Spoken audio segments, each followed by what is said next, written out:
ओम नमः सिद्धेभ्य।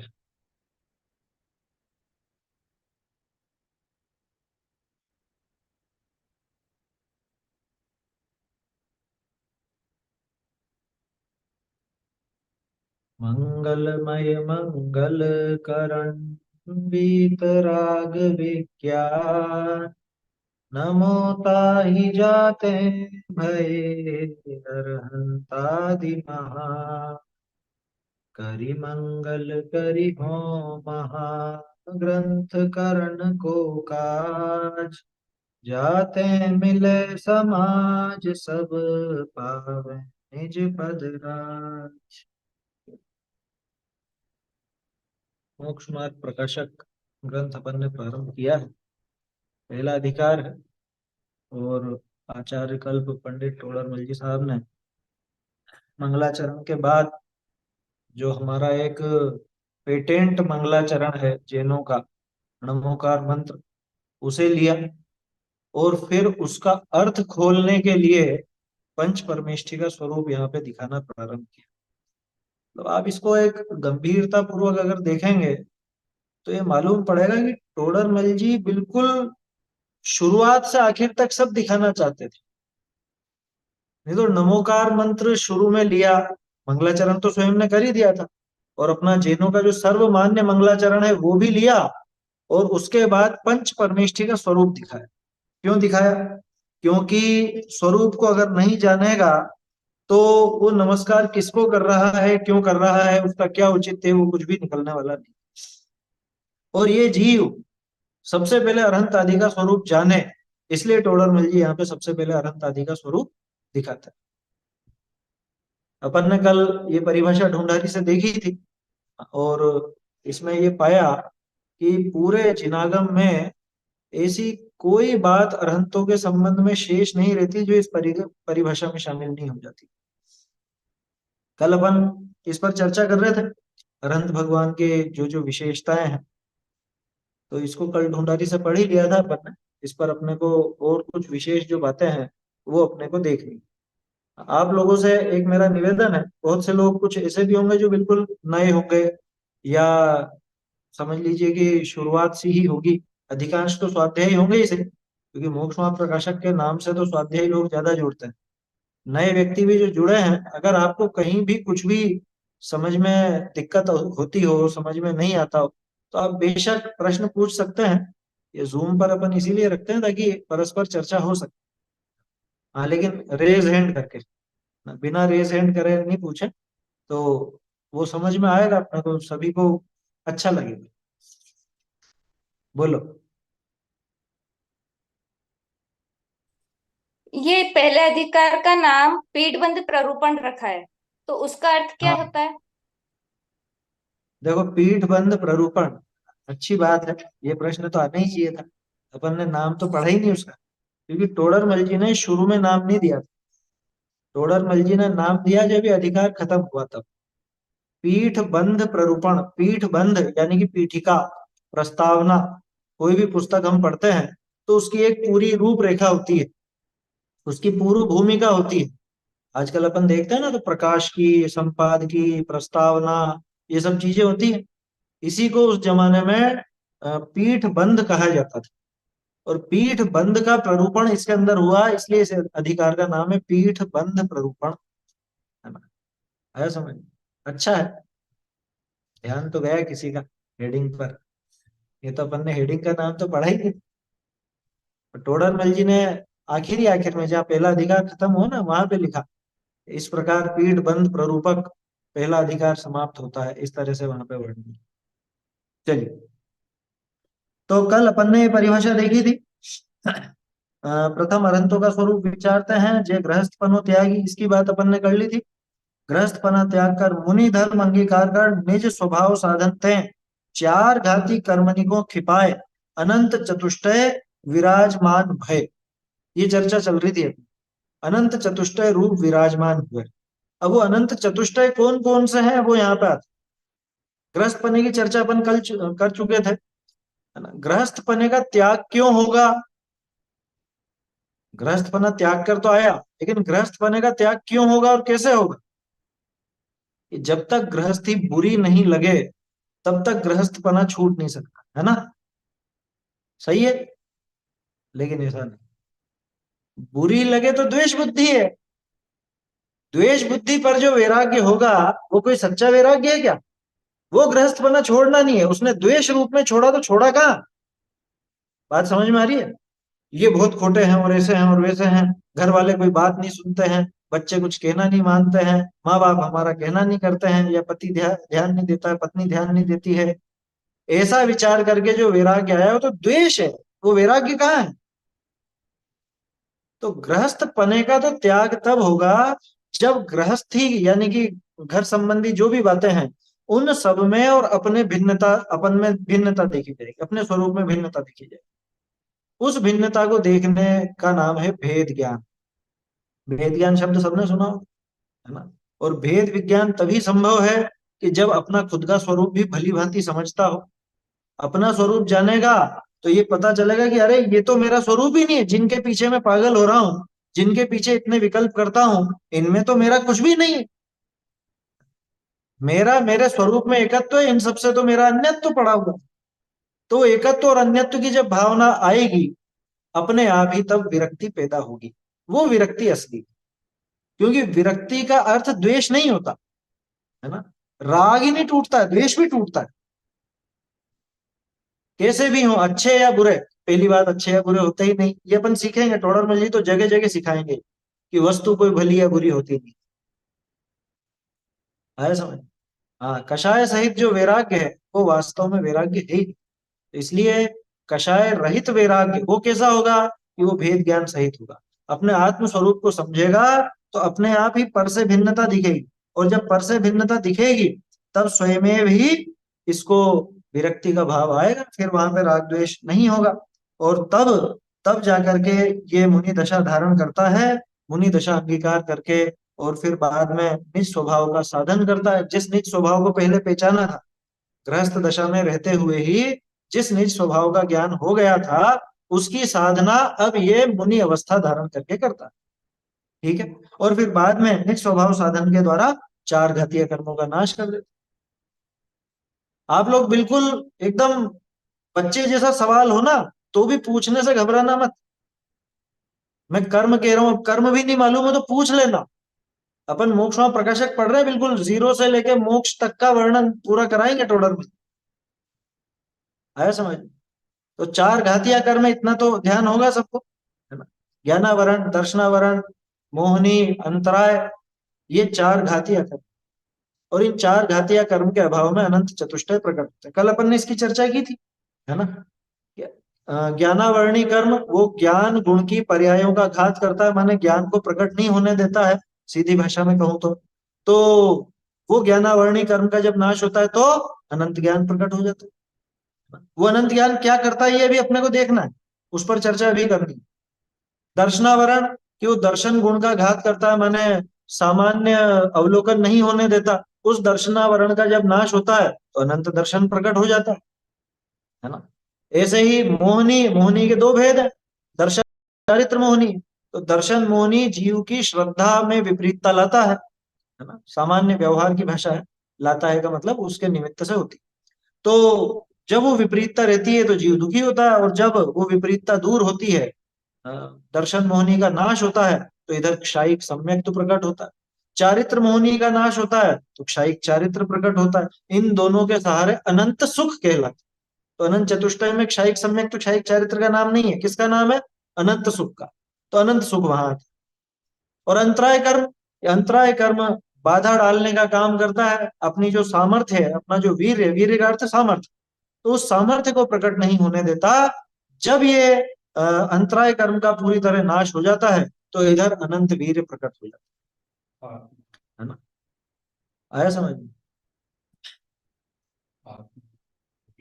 हाँ, वो स्वयं का ही है। वीर माने आत्मिक सामर्थ्य, अपने आत्मा की शक्ति, है ना? किसी भी काम को करने के लिए ताकत चाहिए, शारीरिक ताकत नहीं। जैसे आत्मा का ज्ञान है तो जानना, ये ज्ञान गुण का काम। लेकिन ज्ञान गुण को शक्ति कौन देगा? जैसे एक छोटा सा उदाहरण है, आपके घर में घड़ी है, दीवार घड़ी लटक रही होगी।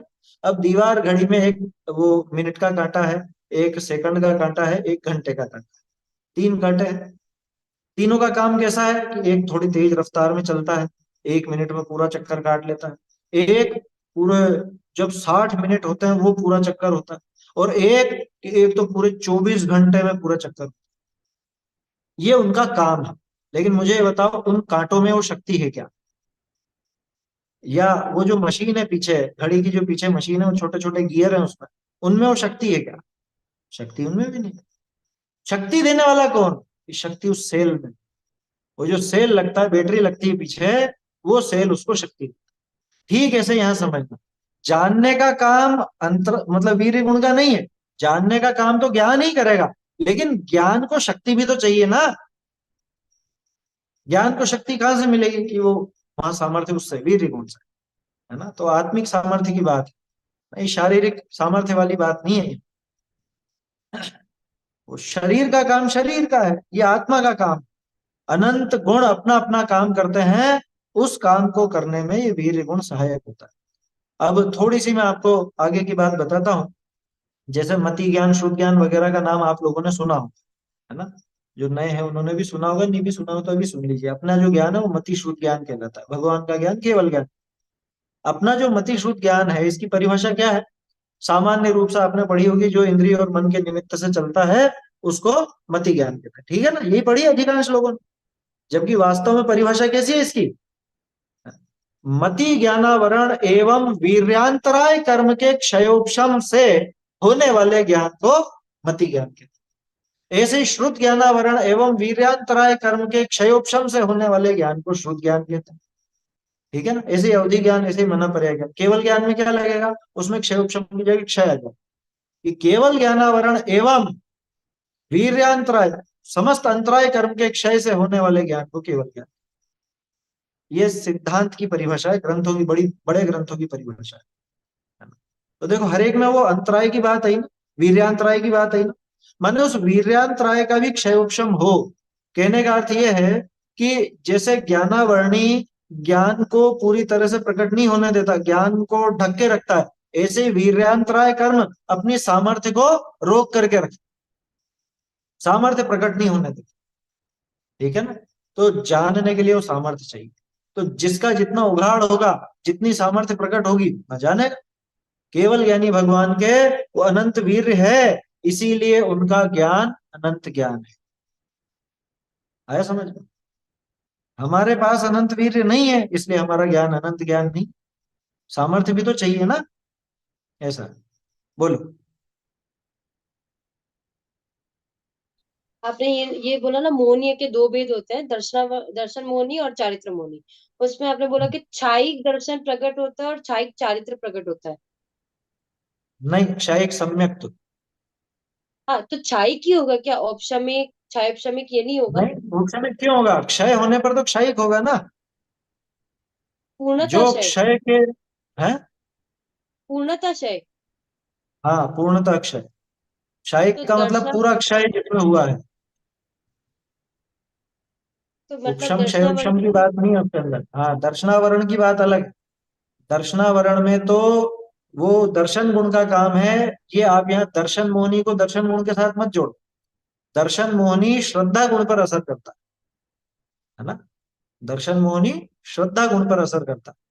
वो दर्शनावरण है जो दर्शन गुण पर असर करता है। कल अपन दर्शनोपयोग और ज्ञानोपयोग की बात कर रहे थे ना। दर्शनोपयोग सिर्फ सत्ता का ग्रहण करता, सिर्फ सत्ता को पकड़ता, सामान्य अवलोकन। और ज्ञानोपयोग वो उस विशेष को पकड़ता, माने उसमें क्या क्या है, क्या है कैसा नहीं है, वो सब चीजें ज्ञान में जाती है। एक और बात बताता हूँ।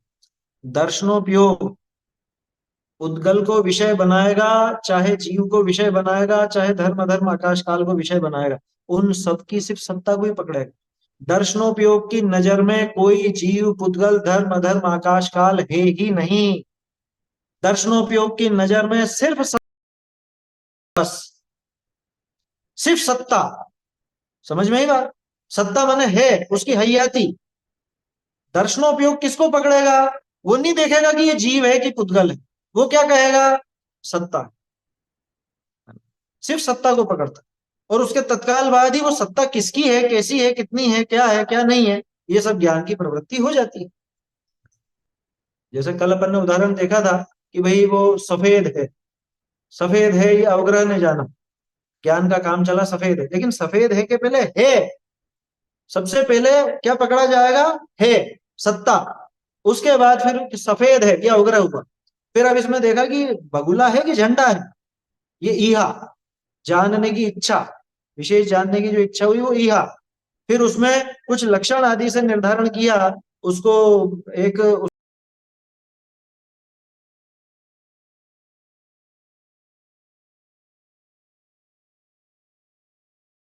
ऐसे अवग्रह ईहा अवाय धारणा ये ज्ञान में चलते हैं, और इनके पहले दर्शनोपयोग चला जाता है।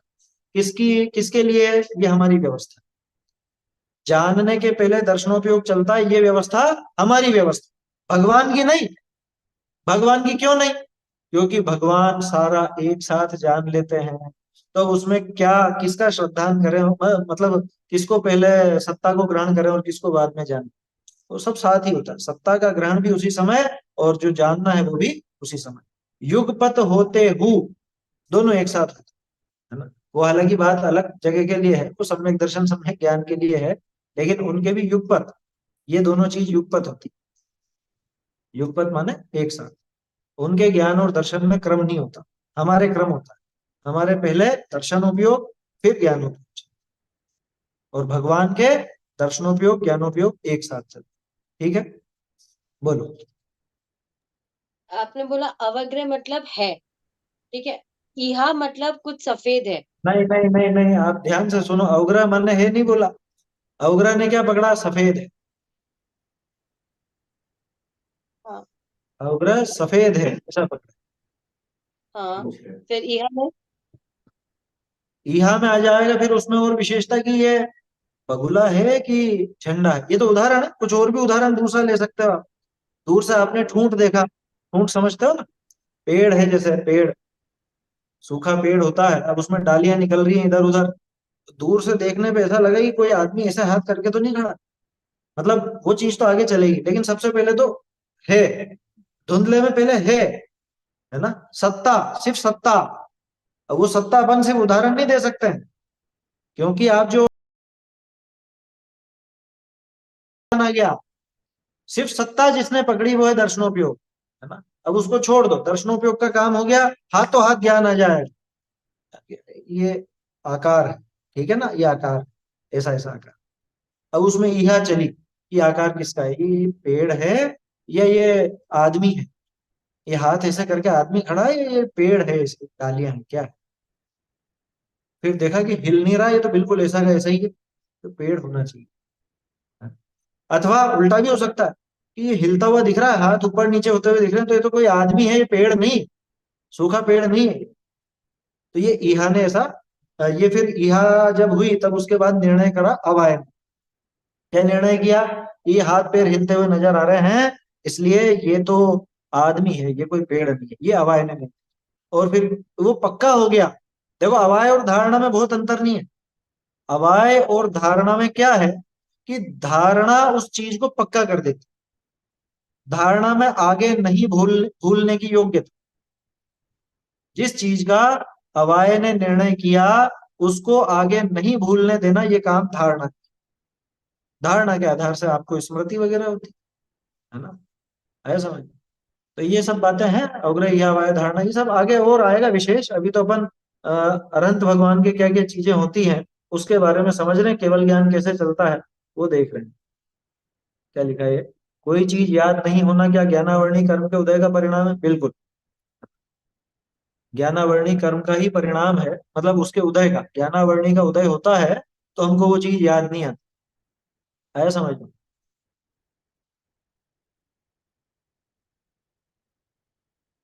ज्ञान को गुण की पर्याय क्यों कहते हैं, देखो ज्ञान, ये जो अपन बात कर रहे हैं ना, ज्ञान गुण है, और ज्ञान में जानने का काम जो हो रहा है वो ज्ञान की पर्याय में हो रहा है, ऐसा समझ, ज्ञान गुण है और ज्ञान गुण की पर्याय है। जैसे जानना हमारा स्वभाव, ठीक है ना, लेकिन अभी आप क्या जान रहे हो, जो मैं बोल रहा हूँ वो जान, मोक्ष मार्ग प्रकाशक जान रहे हो, है ना, आपके सामने मोक्षमा प्रकाशक रखा है, अभी आप मोक्षमा प्रकाशक को जानते हो, तो आपके ज्ञान की पर्याय इस समय मोक्ष मार्ग प्रकाशक जानने की हो रही है, ऐसा समझना चाहिए। सीधा है ना। ज्ञान गुण हमेशा ही है, लेकिन पर्याय बदल बदल के होती है, पर्याय बदलती रहती है। तो कभी अपन क्या जानते हैं, कभी क्या जानते हैं, ये सब काम होता है ना। ज्ञान गुण की पर्याय ऐसे बदलती रहती है। ये सारी बदलने की व्यवस्था, दर्शनोपयोग पहले ज्ञानोपयोग बाद में, ये व्यवस्था ये सब अपनी, ये अपनी व्यवस्था है। ये केवल ज्ञानी भगवान की व्यवस्था नहीं है। क्यों नहीं है? क्योंकि वो सारा का सारा एक साथ जान लेते। देखो आया था ना यहाँ पे, आ जाइए वापस इस पंक्ति पर। तहाँ अनंत ज्ञान करी, तो इस पर चर्चा चल रही थी अपनी, अनंत ज्ञान और अनंत दर्शन, इन दोनों पर। अनंत ज्ञान करी तो अपने अनंत गुण पर्याय सहित, अपने माने उन उन द्रव्यों, स्वयं की बात नहीं कर रहे, अपने अनंत गुण पर्याय सहित समस्त जीवादि द्रव्यनिको, सारे जीवादि द्रव्यों। भगवान किस किस को जानते हैं, अब थोड़ी सी इस पर चर्चा करेंगे। किस किस को जानते हैं? जीवों को या पुद्गलों को? किस किस को जानते हैं? शब्दों को। दुनिया भर में जितने भी पहाड़ हैं, पत्थर हैं, नदियां हैं, को जो कुछ दिखाई देता है चलो उसको तो जानते, जो नहीं दिखाई देता उसको तो नहीं जानते हो। अरे उनको भी सबको जानते। वो चाहे जीव हो, चाहे पुद्गल हो, धर्म हो, अधर्म हो, आकाश हो, काल हो, 6 प्रकार के द्रव्य हैं, उन सबको जानते हैं। बहुत से लोगों को ऐसा होता है, देखो थोड़ी सी बात इसलिए कर रहे हैं क्योंकि बहुत लोग कंफ्यूजन में आ जाते हैं। बहुत से लोग क्या समझते हैं, भगवान को शब्दों का ज्ञान नहीं होता, कि वो शब्दों का ज्ञान नहीं होता। क्यों नहीं होता? कि उनके कान नहीं है। कि अरहंत के तो चलो फिर भी, सिद्धों के तो कान है ही नहीं, सिद्धों के शरीर ही नहीं। कि उनको केवल ज्ञान तो है, वो सब बातें क्या क्या हुई वो तो जानते हैं, लेकिन वो सुनते नहीं है, उन शब्दों को सुनते नहीं है। कि भाई जैसे हम सुनते हैं वैसे नहीं सुनते हैं, ऐसा कहो तो फिर भी बात समझ में आती। लेकिन उनको ज्ञान नहीं है या शब्द किस तरह का होता है ये चीज नहीं है, ये भ्रम में मत रहना। शब्दों का सुनना छोड़ो, शब्दों को देखते तक है वो। क्या क्या कहा? शब्दों को सुनने के अलावा देखते भी हैं, उन शब्दों में कैसा रस है ये भी जानते हैं। अभी बात अटपटी लगेगी आप, शब्दों में रस भी होता है। कि भाई ये बताओ शब्द क्या है? शब्द पुद्गल है ना, भाषा वर्गणा है ना, भाषा वर्गणा कहलाती। और शब्द में स्पर्श भी होता है। स्पर्श तो आपने महसूस किया होगा ना, जब जुलूस निकलते हैं बड़े बड़े और डीजे बजते हैं, और उनकी वो भम भम भम करके ऐसी आवाज आती है, आपकी दीवारें हिलने लगती है, कांच हो तो कांच हिलने लगते हैं कि नहीं घर के? कितनी तेज बजते हैं। स्पर्श होता है उसमें, शब्दों में स्पर्श है। अरे कांच टूट जाते हैं ना, बहुत तेज आवाज हो तो कांच टूट जाते हैं उससे। ऊपर से वो सुपरसोनिक विमान निकलते हैं तो नीचे कांच वांच सब फूट जाते हैं। आया समझ में? तो शब्दों में स्पर्श है, शब्दों में रस है, गंध है, वर्ण भी है। तो इसलिए इस भ्रम में मत रहना कि अनंत भगवान या सिद्ध भगवान यानी केवल ज्ञानी भगवान वो शब्दों को नहीं जानते, क्योंकि कान नहीं। हाँ सही है, कान को पकड़ो तो शब्द टकराते हैं, या कान को ऐसे बंद करो तो सुनाई देना बंद हो जाता है। ये क्यों हुआ? क्योंकि वो स्पर्श नहीं हो पा रहा है वहां। तो उनको पूरा ज्ञान है। और थोड़ी सी डिटेल में चले, क्या क्या जानते हैं भगवान। बहुत से लोग आजकल इस तरह की बात भी करने लगे हैं, पहले भी करते थे। कुछ विद्वानों को ये हजम नहीं होता था कि भविष्य का कैसे जान ले। भाई वर्तमान का तो चलो जान ही रहे, भूतकाल का हो चुका इसलिए जान रहे हैं, लेकिन भविष्य का तो अभी हुआ ही नहीं है, वो कैसे जान ले? उनको ऐसा आश्चर्य लगा। लेकिन केवल ज्ञान सब जानता है। अरे कई बार अपने साथ नहीं हो जाता ऐसा, सपने में अपन कोई चीज देखते हैं और वो आगे घटित हो जाता है, वैसा का वैसा ही, वैसा का वैसा घटित हो जाता है। आपने सपने में वो चीज जान ली और सेम टू सेम, जैसे मान लो आपको कोई सपना आया, किसी गली में से आप निकल रहे हो और वहां पे कोई व्यक्ति आपको मिला और उससे कुछ कुछ बात हुई, और ऐसा का ऐसे ही 2-4 दिन बाद आपके साथ घटित हुई। ऐसा हो जाता है, कई बार हो जाता है। तो जब अपने को भविष्य का ज्ञान हो जाता है, तो उसमें क्या बड़ी बात है कि वो केवल ज्ञानी सब कुछ जानता है। फिर उसमें और नई बात करते हैं कुछ लोग। कैसी बात करते हैं? कि केवल ज्ञानी भगवान जो है वो भविष्य का जानते तो हैं, लेकिन कितना जानते हैं कि 70 कोड़ा सागर जितना ही जानते। ऐसी भी बात फैलाई गई थोड़े समय पहले, ये हुई है बात। 70 कोड़ा कोड़ी जितना जानते हैं। क्यों? क्योंकि 70 कोड़ा कोड़ी सागर से ज्यादा किसी के कर्म की स्थिति है ही नहीं, इसलिए वो उससे आगे का नहीं जानते। ऐसा उन्होंने तर्क कर, ये गले उतरने जैसी बात है। भाई उस ज्ञान की दिव्यता क्या है अगर वो इतना ही जाने तो। और तुम्हारे कर्मों की स्थिति के आधार से अगर तुम ये बात करो तो फिर तो बहुत कम रह जाएगा उनका ज्ञान। क्योंकि मालूम है 70 कोड़ा कोड़ी सागर भी पूरा का पूरा नहीं रहता, वो घट जाता है बहुत जल्द, घटता भी है। कर्णान योग में तो ऐसा सिद्धांत भी है। फिर क्या होगा?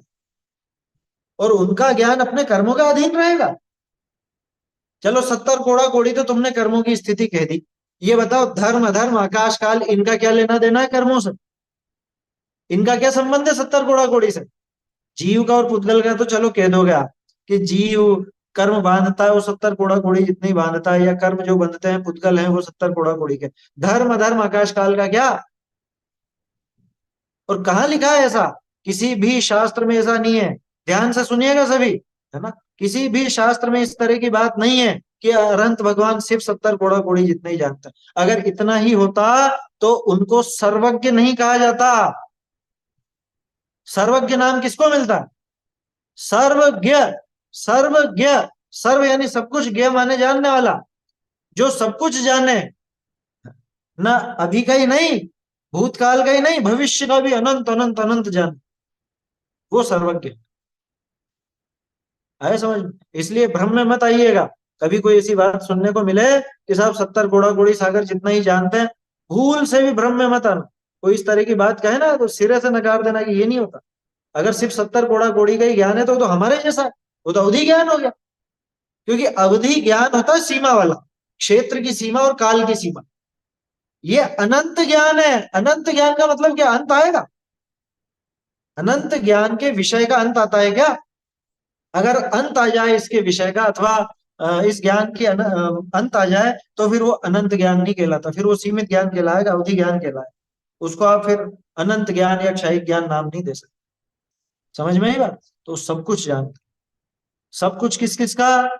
हमारा, हमारे भूतकाल का, हमारे भविष्य का, ठीक है? हमारे साथ ये जो शरीर है, ये शरीर कैसा क्या रहा और कैसा कैसा मिला, आगे क्या मिलेगा वो सब, पीछे आपने क्या क्या भाव धारण किए, आगे क्या क्या भाव धारण करेंगे वो सब। इसके अलावा उन सब पुद्गलों का, पुद्गलों का थोड़ा सा अपन डिटेल में समझते हैं। आपने कल क्या खाया था?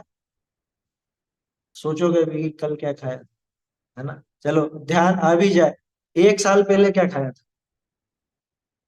1 साल पहले तो पता ही नहीं। कहाँ खाया था ये भी नहीं पता। कितनी रोटी खाई थी, या रोटी खाई भी थी कि नहीं, कि कुछ और चीज खाई थी, है? कह सकते हो पक्का? नहीं कह सकते। ये सब वो जानते। और सिर्फ इतना ही नहीं, जो रोटी खाई उस रोटी में कितना आटा लगा, वो आटा तैयार करने में कितने गेहूं लगे, और वे वो गेहूं कौन कौन से गेहूं किस किस खेत से आए, कहाँ कहाँ उगे, उगने के पहले उनकी क्या प्रक्रिया थी, उनमें वो बीज कौन सा लगा था, वो कहाँ से आया था। समझ में आई बात? ये पूरा भूतकाल उसका। और ये तो अपन ने अभी तत्काल ताजा ताजा भूतकाल देखा है। उन परमाणुओं का अनंत काल पहले, अनंत सागरों पहले क्या स्थिति थी वो सब भी जानते। आदिनाथ जी के समय वो परमाणु कैसे थे जो आज गेहूं बन करके आपकी रोटी में आए, उस समय कैसे थे ये भी जानते। और आगे का, आपने वो जो खाया, है ना, वो खा करके उसका वो कितने ग्रास हुए, वो पेट में कैसे गया, और पेट में जाने के बाद उसका क्या हुआ, खून बना, मांस बना, हड्डी बनी, या मल बना। खून बना तो वो आपके शरीर में कितने समय तक रहा, कितने समय बाद वो एनर्जी में तब्दील होकर के और समाप्त हुआ। या हड्डी बना तो कितने समय तक वो वैसा रूप रहा, मांस बना तो कितने समय तक वैसा रूप रहा। ये सारी की सारी चीजें केवल ज्ञान। बच्चों जैसी बात नहीं करना, जैसे छोटे बच्चे पूछते हैं ना, बता मेरी जेब में क्या है, या तुझे पता है हमारे यहाँ क्या हुआ। बच्चे करते हैं आपस में इस तरह की बात। देखो क्या कहा, अनंत ज्ञान करी तो अपने अनंत गुण पर्याय सहित समस्त जीवादि द्रव्यनि को युगपत विशेष पने करी प्रत्यक्ष जाने। ये अपने किसके लिए लगाना? कि अपने दोनों के लिए लगाना। ये खुद के भी अनंत अनंत गुण पर्यायों को जानते हैं और अपने उनके लिए भी लगाना। क्या? समस्त जीवादि द्रव्यों के अपने अपने अनंत अनंत गुण पर्यायों सहित, क्योंकि सर्व द्रव्य पर्यायेषु केवल से आता है ना। सारे द्रव्यों के जितने भी गुण हैं, अनंत अनंत गुण, उन सबकी अनंत अनंत पर्याय, उन सबको, प्रत्येक द्रव्य की अनंत अनंत पर्यायों को युगपत विशेष पने करी। युगपत, सबसे पहली बात युगपत, युगपत माने एक साथ। जैसे हमारा ज्ञान एक साथ नहीं होता, हम एक एक करके जानते हैं। जैसे मेरे सामने स्क्रीन पर आप 8 जने नजर आते हैं, ठीक है ना? आपको भी ऐसे 8 जने दिखते हो, तो 8 में भी आठों एक साथ नहीं जान पाते। मैं 1 2 3 4 5 6 7 8, जो जो भी 8 चेहरे नजर आ रहे हैं, 8 जनों को देख आया समझ में? ऊपर नीचे करूंगा तो फिर और दिखे। समझ में आई बात? या आप वो लिस्ट निकाल के देखोगे कौन कौन बैठा है तो सारे के सारे एक साथ तो नहीं जानने में आएंगे ना। लिस्ट तो सामने एक साथ दे दी मोबाइल ने, लेकिन वो सारे आप एक साथ नहीं जानोगे, आप एक एक करके पढ़ोगे, 1 2 3 4 5 6 7 8 जो 9 10 जो भी।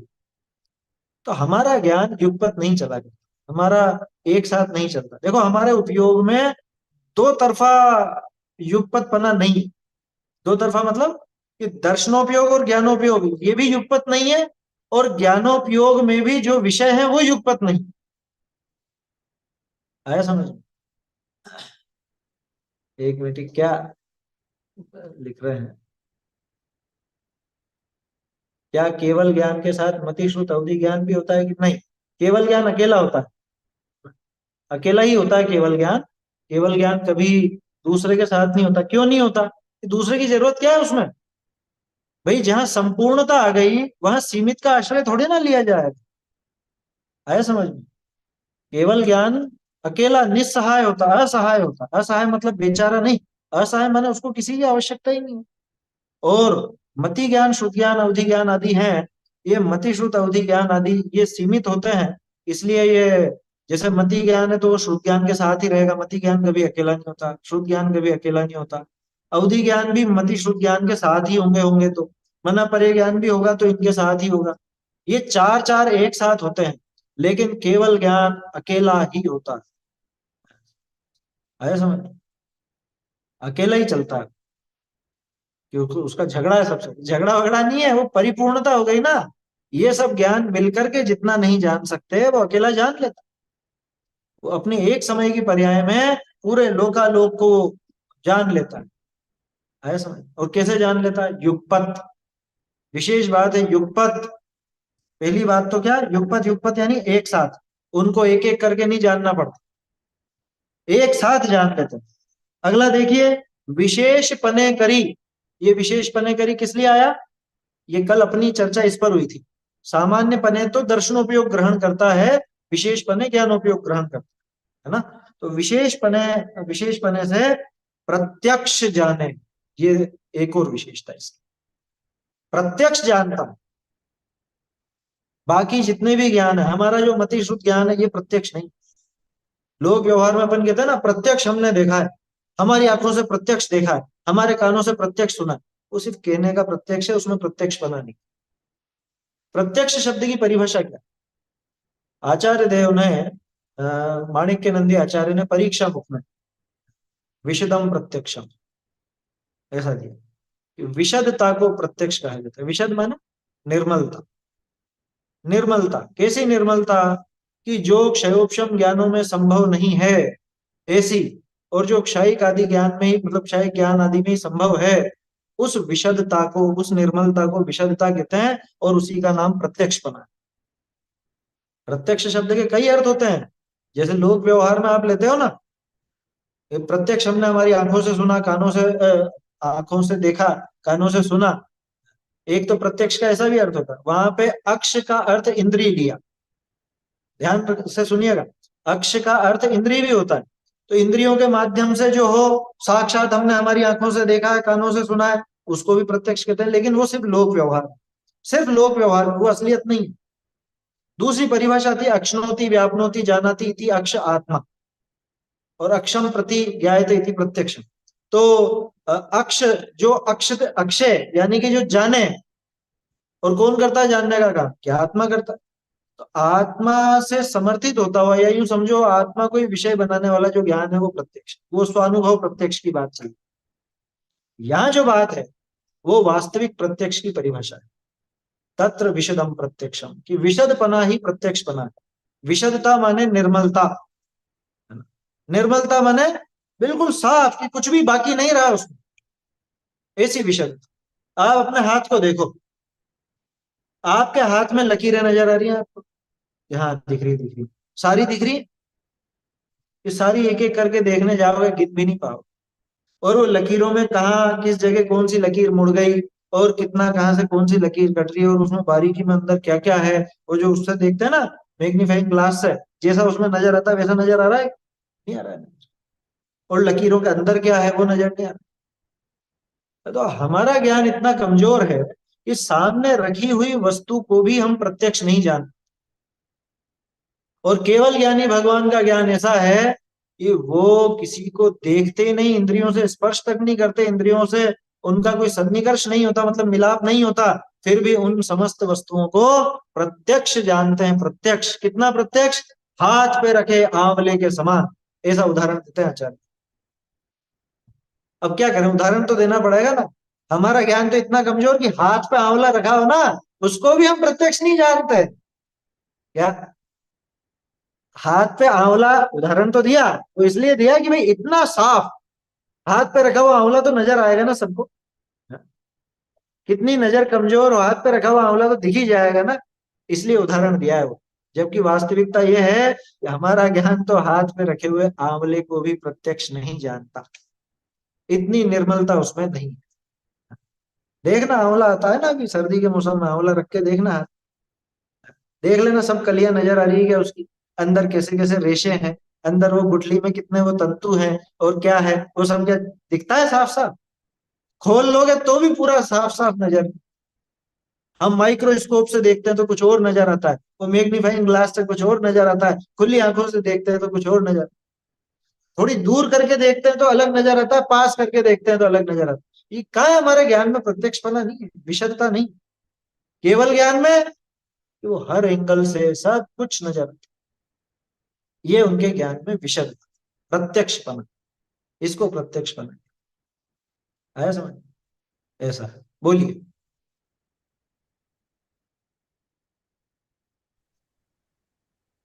हाँ सर, प्रश्न ये था कि जैसे आत्मा का जो, मेरे आत्मा का जो सुख है वो तो मेरे प्रत्यक्ष ही रहेगा, है ना? हाँ तो वो उस सुख को केवल ज्ञान का प्रत्यक्ष कैसे कहें फिर? वो सुख उनको कैसे प्रत्यक्ष हो सकता है, क्योंकि वो मेरा निजी गुण है। तो वो सुख तो मैं हाँ, ही भोग पा रहा हूँ, तो देखो बढ़िया प्रश्न है ये। यार हमारा सुख तो स्वानुभव प्रत्यक्ष का है, तो हमारा सुख वो जानते हैं कि नहीं जानते? हाँ? इसको अपन उल्टा कर लेते हैं उदाहरण। उल्टा कैसे कर लेते हैं? आपको चोट लगी, है ना, मान लो यहाँ चोट लगी, घाव हुआ, ये घाव का दर्द आपको हो रहा है ना, उस दर्द को आप भोग रहे हो, ठीक है ना। अब आपको कितना दर्द है, उस दर्द का आपसे भी ज्यादा बारीक ज्ञान केवल ज्ञानी भगवान को है, लेकिन वो उस दर्द को भोगते नहीं है। क्या? उस दर्द को भोगते नहीं है वो, उनको पता है कि इसको कितना दर्द है। आपको जैसे मान लो यहाँ पे 1 सेंटीमीटर का घाव हुआ है, तो 1 सेंटीमीटर पूरा का पूरा 1 सेंटीमीटर बराबर दर्द नहीं कर रहा होगा, लेकिन आपको यही लगेगा पूरा ही यही दर्द कर, बल्कि उसके आसपास भी दर्द कर। केवल ज्ञानी को बारीकी से पता है इस जगह कितना है, और इस जगह कितना है, और इस जगह। वो घाव जैसे भरता है ना, घाव भरता है धीरे धीरे, तो खरोंट आने लगती है, ऊपर वो चमड़ी आती है ना ऐसी, खरोंट बोलते हैं उसको। तो वो घाव भरता है, तो पहले जो कोने कोने की जगह वहां से चालू होता है, धीरे धीरे करके फिर बीच तक पहुंचता है, ऐसा ऐसा भरता है पूरा। तो कितनी मात्रा में कहाँ कितना घाव है, और कितनी मात्रा में कहाँ कितना दर्द है, आपको तो वो दर्द महसूस हो रहा है, और इस जगह दर्द है ये पता है आपको, लेकिन आप बिल्कुल पिन पॉइंट करके नहीं बता सकते कि इस जगह इतना और इस जगह इतना, है ना। महसूस आप कर रहे हो उस दर्द का वेदन, उस दर्द को भोग आप रहे हो, लेकिन उसका ज्ञान बारीकी से उनको पूरा है। ठीक है, अब इसको वापस आपके प्रश्न पर ले आओ। अपन ने बात की दुख की, इसको लगा लो सुख पे। स्वानुभव प्रत्यक्ष, आपने अपने आत्मा का किया, अपने आत्मा को जाना, उसमें लीन हुए, आनंद लिया। तो आनंद जो आ रहा है उसके भोक्ता तो आप ही हो, उस आनंद को वो नहीं भोगे। लेकिन वो ये जानते हैं कि आपने कितने समय उसका भोग किया, आपको वो आनंद जो आया है वो कैसा है, किस प्रजाति का, ये वो जानते हैं भली प्रकार से, है ना। भोगेंगे नहीं, ये भोगने का काम अलग है। उस दुख को वो जानते जरूर है, उस सुख को वो जानते जरूर है कि आप कितने आनंद में हो, ये वो जानते हैं, लेकिन उससे उनको कोई सुख या दुख नहीं, वो सुख या दुख को नहीं भोगते, ऐसा, है ना। बढ़िया प्रश्न है, ये समझना चाहिए भाई। अनंत अनंत जीव हैं, वो सुखी दुखी होते हैं, उनका सुख दुख भी जानते हैं, वो बिल्कुल जानते हैं, लेकिन क्या वो उस दुख में वो भी दुखी होते हैं कि वो दुखी नहीं होते, है ना। आपकी हड्डी टूटी है ना, और हड्डी का इलाज वो डॉक्टर करता है।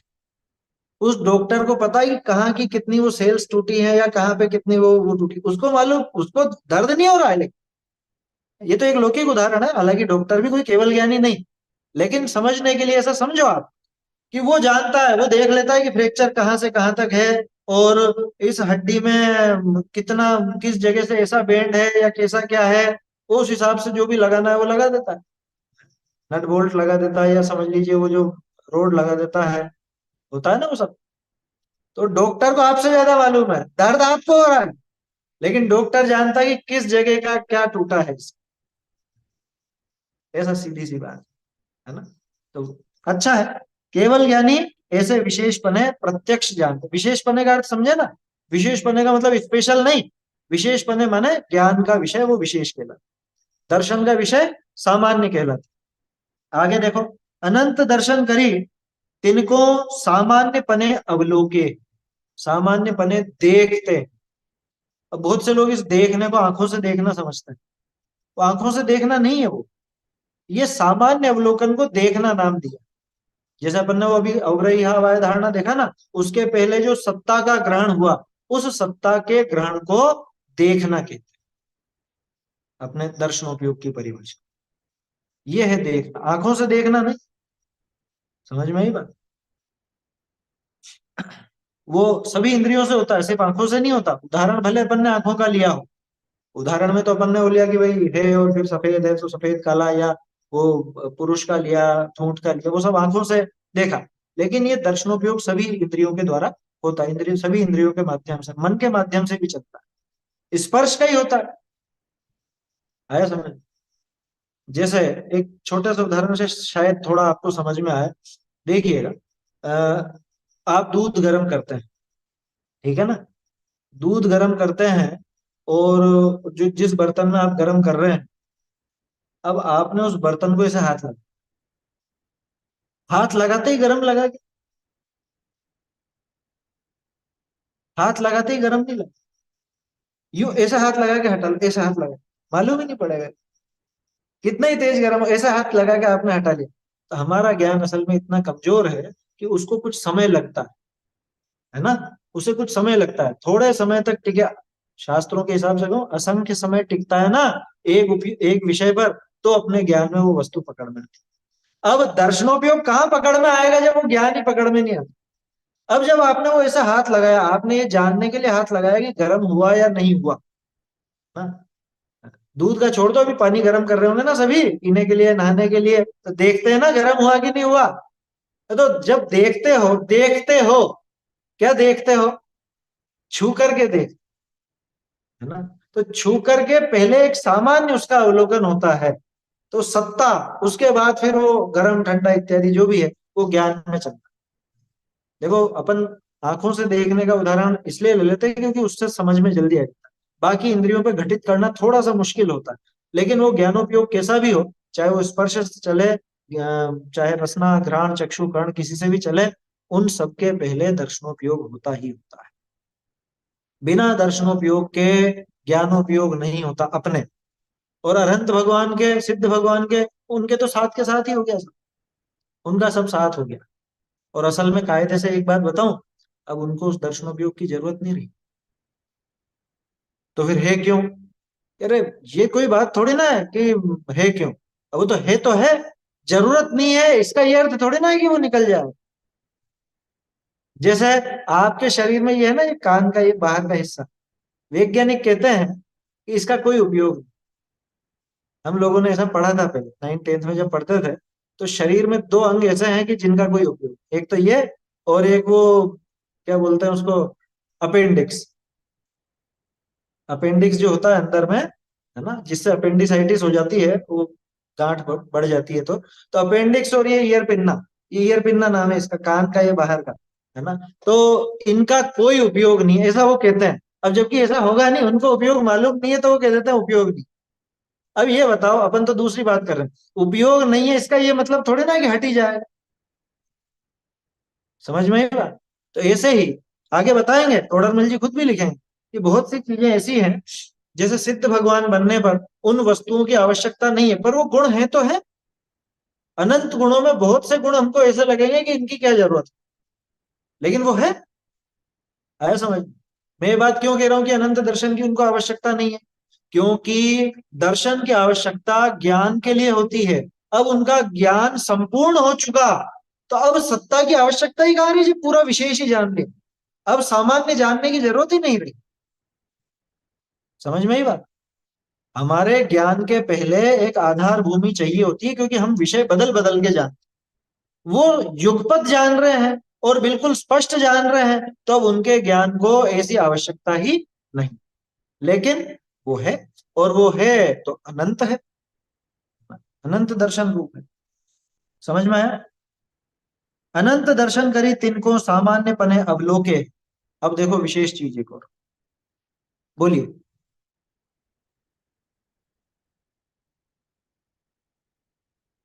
केवली का दर्शन उपयोग क्या काम करता है? युगपत जो जानते हमारा हैं, दर्शनोपयोग ठीक है, काम करता है, केवल सत्ता। ज्ञान। हाँ, केवल दर्शन का। अभी तो अनंत, केवल दर्शन, केवल ज्ञान सभी युगपत जानते हैं, अनंत द्रव्यों वह की, फिर सत्ता का अनंत क्या द्रव्यों काम? की सत्ता, सुनिए सुनिए, अनंत द्रव्यों की सत्ता को ग्रहण करने का काम करता है। भाई अनंत द्रव्यों को, अनंत अनंत द्रव्यों की गुण पर्यायों को जानते हैं ना वो, तो जानते हैं तो उसकी सत्ता को भी जानते हैं, मतलब सत्ता को भी ग्रहण करते हैं। तो सत्ता को ग्रहण कौन करेगा? कि वो ज्ञान नहीं करेगा, वो करेगा दर्शन। उनका जो अनंत दर्शन है, वो अनंत द्रव्यों के गुण पर्यायों की सत्ता को ग्रहण करता है। और उनका जो अनंत ज्ञान है, वो उन अनंत वस्तुओं को यथावत जानता है, प्रत्यक्षपने और युगपत जानता है। ऐसा है ना। तो ऐसा नहीं समझना कि अब जरूरत नहीं है तो उसका काम भी नहीं हो रहा, वो काम तो हो रहा है ना, काम तो चल ही रहा है। ये अलग बात है कि अब उसकी आवश्यकता भले नहीं हो, लेकिन काम तो बराबर वैसे ही चलेगा। दर्शनोपयोग का काम सामान्य अवलोकन का, तो वो सामान्य अवलोकन होता है। हाँ, और उनको साथ में होता है, पहले और बाद का काम नहीं, है ना। देखिए, अनंत दर्शन करी तिनको सामान्यपने अवलोके है। तीसरी विशेषता, अनंत वीर्य, अनंत वीर्य करी ऐसी सामर्थ्य को धारे है। सामर्थ्य जरूरी है। ये भी अब थोड़ी देर पहले बात की थी ना अपन ने, अगर सामर्थ्य नहीं हो तो वो गुण काम कैसे करें? घड़ी बहुत अच्छी है, घड़ी में पीछे जो मशीन है और वो गियर वगैरह वो सब बहुत अच्छे हैं, कांटे भी बहुत अच्छे हैं, लेकिन सेल नहीं है, तो क्या चलेगी वो घड़ी? तो सामर्थ्य तो चाहिए, सामर्थ्य तो होनी ही चाहिए, बिना सामर्थ्य के वो काम कैसे कर? सर ये 1 क्विंटल वीर्य गुण। सोना दे दिया जाए। एक मिनट, क्या वो प्रश्न है क्या किसी का? हाँ बोलिए। सर ये वीर्य गुण जो यहाँ पर कहा है, ऐसा वीर्य गुण मतलब अभी अपने जो गुण काम कर रहे हैं उनमें भी अपना वीर्य गुण काम करता है, तो बिल्कुल वो बिल्कुल हंड्रेड काम कर परसेंट रहा है। 100% काम करता है हंड्रेड या परसेंट तो अनंतता तो उनके है। नहीं? जैसे कहा जाता है कि आत्मा के कई सारे गुण तो शुद्ध ही परिणमित होते हैं, तो कुछ ही हाँ। गुण जो है विकृत परिणमित होते हैं, तो जो शुद्ध परिणमित हम्म। होते हैं उसमें तो पूर्ण रूप से काम करता होगा वीर्य गुण। नहीं, देखो इसमें ऐसा है कि अपना जो वीर्य गुण है उसका परिणमन अभी कमजोर है। कमजोर क्यों है? क्योंकि अंतराय कर्म का निमित्त मौजूद है ना। अंतराय कर्म मौजूद है, तो जैसे अपना ज्ञान कमजोर है, ऐसे ही ये सामर्थ्य भी कमजोर है। और सामर्थ्य कमजोर है तो अपने अनंत गुण पूर्णता को प्राप्त नहीं है। देखो, अशुद्धि और अपूर्णता दो अलग अलग चीजें हैं।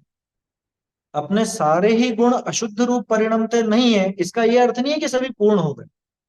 जैसे ज्ञान है, ज्ञान में शुद्धि और अशुद्धि की बात नहीं होती। श्रद्धा और चारित्र में शुद्धि अशुद्धि की बात होती है। ज्ञान कभी अशुद्ध नहीं होता, ज्ञान अपूर्ण होता है। क्या समझ में आ रही है बात? ज्ञान में अपूर्णता दिखेगी, श्रद्धा में अशुद्धता दिखेगी। तो इसको हम लोग इस तरह से समझते हैं कि या तो अशुद्ध परिणमन या अल्प विकसित परिणमन, अपूर्ण परिणम। ठीक है ना? और जब अनंत वीर्य प्रकट होता है तो वहां अनंत अनंत गुण जो हैं वो अपनी पूर्ण सामर्थ्य से पूर्ण विकसित हो जाते, शुद्ध भी हो जाते। जितने गुणों में अशुद्धता थी वो शुद्ध परिणमन हो जाता है, और जितने गुणों में अपूर्णता थी उनका पूर्ण परिणमन हो जाता है। ऐसा समझना चाहिए। तो वीर गुण सामर्थ्य देता। सामर्थ्य की जरूरत क्यों है? आप कह सकते थे भाई ज्ञान गुण जानने का काम करता है तो उसमें शक्ति होती है। ये नहीं, सामर्थ्य की आवश्यकता पड़ती है। जैसे आपको 1 क्विंटल सोना दे दिया जाए, ठीक है साहब, 1 क्विंटल सोना उठाओगे कैसे? हैं? उठाओगे कैसे? लेके कैसे जाओगे कि जाओ ले जाओ 1 क्विंटल सोना तुम ले जाओ, लेकिन लेके कैसे जाओ? हाथ भी आपके पास है, पैर भी है, लेकिन ताकत भी तो चाहिए ना। बोलो हाथ पैर नहीं हो ऐसी बात तो नहीं, हाथ पैर सभी है हमारे पास, ऐसे उठा भी सकते हैं, लेकिन इतनी ताकत नहीं है कि 1 क्विंटल उठा सके। समझ में आ रही है बात? तो इसलिए अनंत ज्ञान अनंत वीर्य के साथ में ही आता है, उसके बिना नहीं आएगा। वो झेलेगा कैसे? जैसे होता है ना कई बार, कोई बहुत ज्यादा पढ़ाकू हो, बहुत पढ़ाकू हो, और वो पढ़ पढ़ करके पागल हो जाता है, उसका दिमाग झेल नहीं पाता इतनी पढ़ाई। आया समझ? कोई भी बात हो, जगत की कोई भी चीज हो, हम झेल नहीं पाते। कोई खबर हो, अपन अपने राग द्वेष की वजह से ही झेल नहीं पाते। इसलिए ये सब चीजें क्या है, ये एक साथ होता है इनका काम। इधर वीतरागता, इधर अनंत ज्ञान, इधर अनंत सामर्थ्य, ये सब एक साथ होता है। क्यों? कि अगर वीतरागता के पहले केवल ज्ञान हो गया तो मालूम पड़ेगा कि ये तो बिल्कुल पगला जाएगा। अभी हमको पता चलता है कि अच्छा ये मेरे बारे में ऐसी ऐसी बात कर रहा था, ये मेरे पीछे से इस तरह से बात कर रहा था, इसने मेरे बारे में ऐसा बोला। तो बोलो कितना अपने को दुख होता है, ये कितना अपन विचलित हो जाते हैं कि उसने ऐसा कैसे कह दिया मेरे बारे में, या मेरे पीठ पीछे ऐसी योजना कैसे बनाई। कितने विचलित हो जाते हैं। इसलिए केवल ज्ञान के साथ में वीतरागता चाहिए ही चाहिए, अनिवार्य है वो। उसके बिना अगर केवल ज्ञान हो गया तो समझ लेना इसकी हालत खराब हो जाएगी। दूसरी बात, अगर सामर्थ्य नहीं हो और केवल ज्ञान हो गया तो भी पता नहीं क्या दशा बनेगी। खैर वो होता ही नहीं है ना, इसलिए कल्पना भी क्या करनी, असंभव चीज। तो इसलिए ये अनंत वीर, ये अनंत सामर्थ्य को, ऐसी सामर्थ्य को धारते हैं। कैसी सामर्थ्य को? कि जिससे जगत के समस्त पदार्थों को ये भली भांति जान सकें, देख सकें, ऐसी सामर्थ्य को धारते हैं। और अनंत सुख के लिए भी अनंत सामर्थ्य चाहिए। अनंत सुख करी निराकुल परमानंद को अनुभवे है। निराकुल परमानंद को, कैसा सुख? कि जो सुख स्वर्ग में है ना, उससे अनंत गुना सुख है ना। जितना सुख अपने को होता है उससे अनंत गुना सुख, स्वर्ग के सुख से अनंत गुना सुख। सही है? अरे बिल्कुल नहीं, स्वर्ग में वास्तव में सुख है ही नहीं। और जो सुख कहलाता है वो इंद्रिय सुख है, ये अतीन्द्रिय सुख है। और इंद्रिय सुख कोई सुख नहीं है। प्रवचन सार जी की 77वीं गाथा आप पढ़ेंगे तो आपको मालूम पड़ेगा। इंद्रिय सुख सुख नहीं दुख है विषम बाधा सहित, सप्रम बाधा संयम विच्छिन्नम बंध कारणम विस्मम, जम इंद्रिय ही लब्धम तम सुखम दुखमेव था। कि वो सुख तो दुख ही है। हाँ, केवल ज्ञान के लिए वीतरागता प्रथम योग्यता। सही बात। तो ये समझ में आया? कैसा सुख? अनंत सुख करी निराकुल परमानंद को अनुभव है।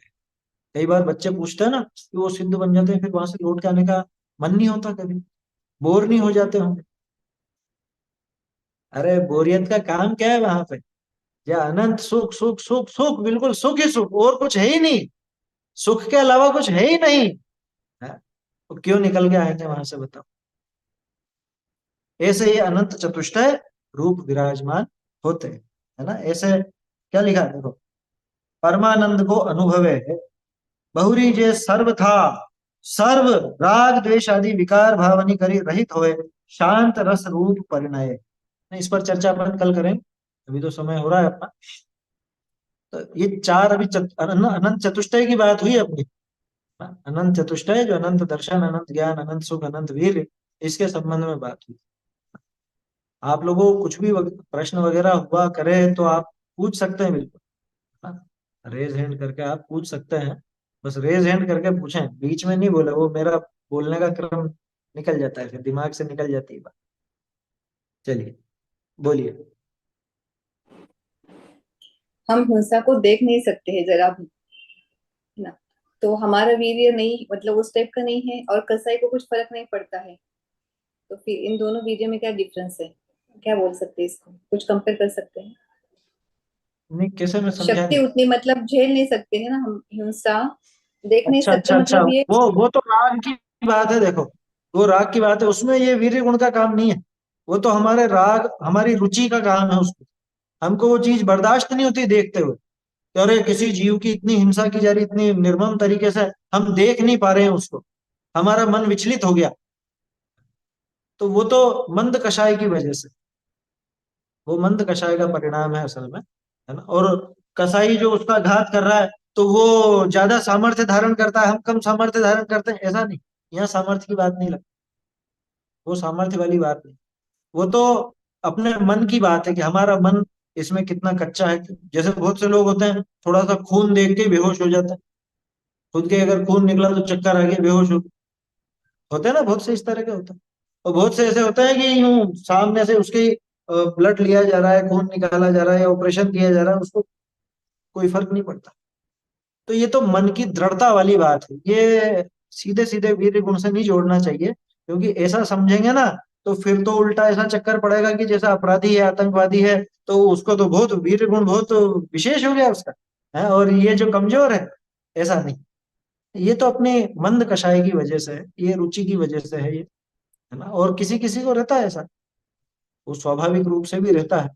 बाकी एक चीज है, धीरे धीरे, जैसा आपने तो एक कसाई वाली बात ली, अपन इसको दूसरी तरफ मोड़े। मुनिराज, मुनिराज को ऐसे सब दृश्य दिखते हों तो भी उनका मन विचलित नहीं, और हमें दिखते हैं तो हमारा मन विचलित हो जाता। तीसरा वो कसाई जिसका भी मन विचलित नहीं होता। तो मुनिराज और वो कसाई समान हो गए क्या, कि नहीं, वो समान नहीं हुए। तो अंतर क्या है कि हमारा मन इसलिए विचलित हुआ क्योंकि हमें ऐसे दृश्य से जुगुप्सा आती, हमें ग्लानि आती, ठीक है ना। माने हम द्वेष की वजह से विचलित हुए, सीधे शब्दों में कहूं तो। कसाई इसलिए विचलित नहीं हुआ क्योंकि उसको उस काम से राग है, वहां राग की वजह से विचलित नहीं हुआ, हम द्वेष की वजह से विचलित हुए। मुनिराज क्यों नहीं विचलित हुए, क्योंकि उनको न राग है न द्वेष। उनका किस्सा तीसरा है, बिल्कुल अलग है वो, है ना।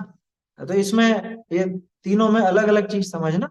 यहाँ वीर्य गुण वाली बात नहीं है, यहाँ तो अपनी कषायों की मंदता और इस तरह से। पॉजिटिव और नेगेटिव वीर्य में नहीं, ये पॉजिटिव नेगेटिव तो रुचि है, रुचि अनुयायी वीर्य है। भाई पुरुषार्थ किधर करेगा जीव, कि जिधर रुचि होगी उधर अपने आप इसका पुरुषार्थ लगेगा। हमें जो विषय अच्छा लगता है, हम अपने आप उस विषय की तरफ दौड़ते हैं, और जो विषय अच्छा नहीं लगता उसकी तरफ से अपने आप ही हटते हैं। तो वो चीज अलग है। पॉजिटिव नेगेटिव वाली बात तो कुछ इसमें इस तरह की है नहीं। चलिए अभी समाप्त करते हैं, समय हो गया अपना। कल अपन इसके आगे का विषय देखेंगे। आप लोग इसको, है ना, थोड़ा सा आगे पढ़ के भी रखेंगे ना तो अच्छा समझ में आएगा।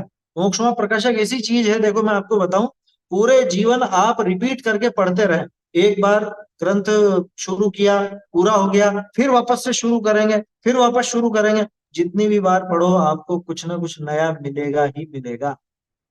ये ये अनुभवजन्य बात कह रहा हूं मैं आपसे। हम लोग तो कई बार पढ़ चुके, सभा में भी पढ़ चुके, खुद भी पढ़ चुके। इसलिए कह रहा हूँ कि आप आगे से पढ़ के रखेंगे ना, जैसे अपन आगे सिद्धों का स्वरूप पढ़ने वाले हैं, तो थोड़ा बहुत आप आगे पढ़ के रखेंगे तो समझ में भी अच्छा आएगा और आनंद ज्यादा आएगा। टोडरमल जी जिस गहराई तक जाना चाहते हैं, वो वहां तक अपन थोड़ा पहुंचने का प्रयास कर पाएंगे। चलिए। चैतन्य का स्मरण प्रतिक्षण ही करो रे, भव के अनंत दुख भूषण में हरो रे, अक्षय अनंत मोक्ष निधान पाओ, आओ अरे के गीत गाओ, निज निज निज में बताई यह उपकार है, इसके जिन वाणी माँ को वंदनाशित वंदनाशतवाद है। जिनवाणी माता की जिनवाणी माता की जय हो जय हो जय हो जय हो।